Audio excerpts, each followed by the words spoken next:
Niners faithful, take a deep breath. Today brings backstage twists, locker room pressure, and decisions that could shape September. There's a defensive piece that might land in the Bay Area, a familiar face who could return at just the right moment, a bold plan for the youth movement, and a backfield battle that could change the offense's rhythm. It feels like preseason, but it carries January weight. Ugh. Who's ready to face the reality behind the hype? You won't believe what we've got today. So take a seat, drop a like, and let's dive straight into the news. Take a breath, faithful, because there's a quiet move building behind the scenes. A cornerback with rare length, a January resume, and a hunger for snaps could be one phone call away from the Bay. This isn't a preseason mirage, it's a cold read of the market. On one side, a contender stacked in the secondary. On the other, a roster that's taken a couple of hits at corner and needs a reinforcement with size, reach, and late-game poise. If the timing lines up on cut-down week, the door could crack open at just the right moment. We're talking about Joshua Williams, 6'3", 193 pounds, a 2022 fourth-round pick, two-time champion with 12 starts in 50 games. In Kansas City, he's stuck in a luxury puzzle. Trent McDuffie is the star. Newcomer Christian Fulton has tightened the competition. Jalen Watson is fighting for snaps, and rookie Noel Williams has the staff intrigued. Local projections already have Joshua on the bubble, not because he can't play, but because the room is too crowded. That's the exact kind of situation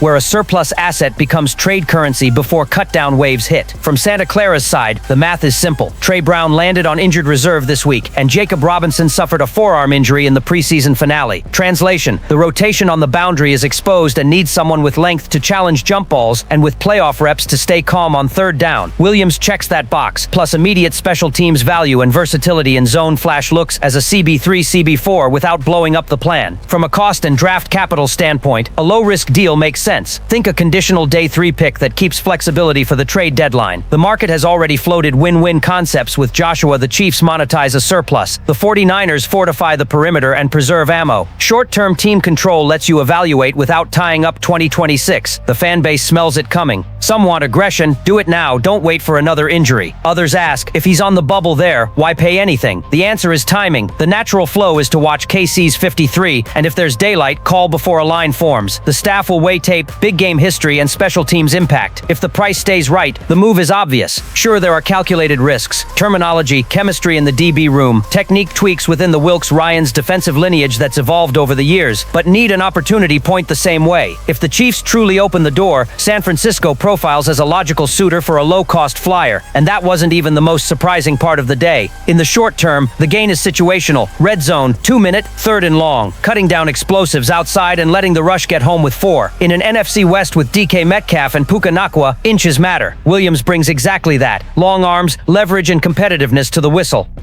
People are talking about help for the secondary, but the rawest wound right now is at wide receiver. That room turned into a battlefield. Injuries piling up, an unexpected suspension, and a group that looked deep is suddenly hanging by a thread. In the middle of the chaos, a familiar face could reappear in the Bay like a last-minute gift. Kendrick Bourne. He's celebrated with the faithful, knows every beat of Kyle Shanahan's offense, and still brings energy, confidence, and instant chemistry. Under a new regime in New England, with a leg injury and no preseason reps, he's become a natural cut candidate, and that's where the 49ers could slide in. Imagine plugging in a receiver who stacked nearly 2,000 yards and 11 TDs in red and gold. No onboarding, no guesswork. The chemistry isn't built, it's remembered. The playbook isn't homework, it's muscle memory. In an attack squeezed by uncertainty, Bourne is an instant spark with a track record under pressure. Yes, the sensitive point is health. Nobody wants to add another banged-up name to a fragile room. Fans split, bet on what we know versus dead risk when we need impact now. But if the Patriots cut him, Bourne could land without costing picks or cap gymnastics. Opportunities like that don't pop every day. And don't ignore the intangible. Bourne's energy in the locker room, the connection with fans, the juice on every catch. Those things lift a team when the margins get thin. With Sky Moore arriving, depth ticked up, but the room still isn't ideal. Bourne would feel less like nostalgia and more like identity restored. Picture the room, Ayuk, when he's back. Moore, Jawan Jennings, the youngsters Ricky Pearsall and Jordan Watkins, and Bourne owning critical third down snaps. That's not sentiment, it's strategy. The window is open and every detail matters. Faithful, what say you? If Bourne hits the market, do you want the reunion health caveats and all? Drop your take, smash subscribe, and stay close, because the next move could test Shanahan's convictions and our patience even more. Here comes that backfield showdown. With Debo and Mason gone, the carries behind McCaffrey aren't just snaps, they're oxygen. Brian Robinson arrives as the downhill metronome. Patience, pad level, red zone hammer. Isaac Guerendo is the counterpunch. Burst, angle-breaking speed, and enough receiving juice to stress flats. And when Jordan James gets the finger right, he's the wild card who can tilt the rotation late.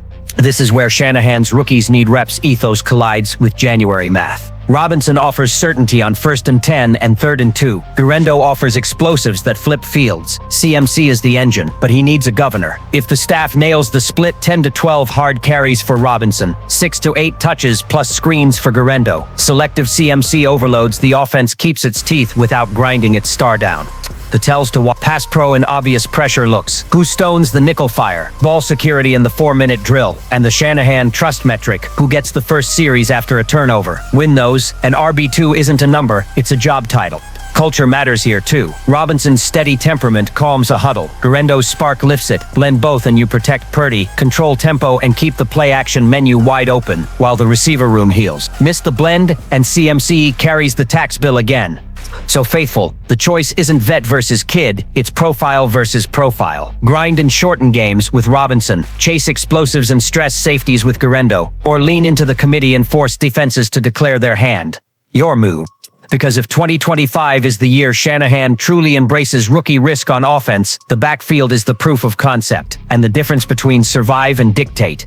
If the wide receiver situation had fans restless, the backfield just added another layer of drama. Kyle Shanahan moved the pieces this week by bringing in Brian Robinson Jr. from Washington, a statement that the 49ers don't want Christian McCaffrey carrying the whole load. At the same time, Jeff Wilson Jr. made sure he wouldn't fade quietly. Against the Chargers in preseason, Wilson ran for 41 yards and punched in a touchdown. Not eye-popping numbers, but enough to remind everyone why he's long been a coaching staff favorite. The 3.7 yards per carry says, steady. And steady is exactly what Shanahan values in a rotating backfield.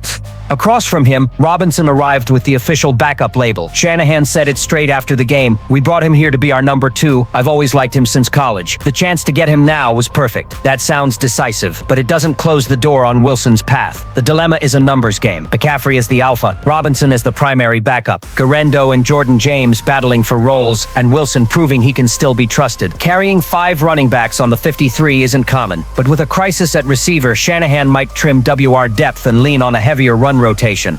There's recent history too. In 2022, when McCaffrey arrived, Wilson was traded to Miami because there wasn't room. Now, on his return, he has a chance to write a new chapter. Shanahan was clear. Jeff's got a shot. He got better each week. Tonight, he ran like his old self. It's going to be a tough call. That's not just coach speak. It's a signal Wilson can force the front office's hand. Fans feel the weight of it. Some insist, we can't get sentimental, think coldly about the roster. Others counter, Wilson's a warrior. He belongs on this team.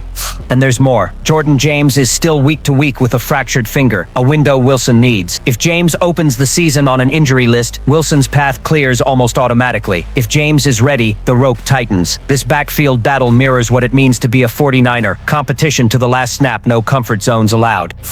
Brave, faithful. Today we saw a 49ers team that's restless, alert, and strategic. Monitoring Joshua Williams shows urgency to lock down the secondary. A possible Kendrick Bourne reunion could inject identity and juice into a wounded receiver room. Betting on the rookies, Pearsall, Watkins, Cowing might accelerate growth and subtly change the offense's DNA. And the Brian Robinson Jr. versus Jeff Wilson Jr. battle reveals depth and urgency to protect McCaffrey.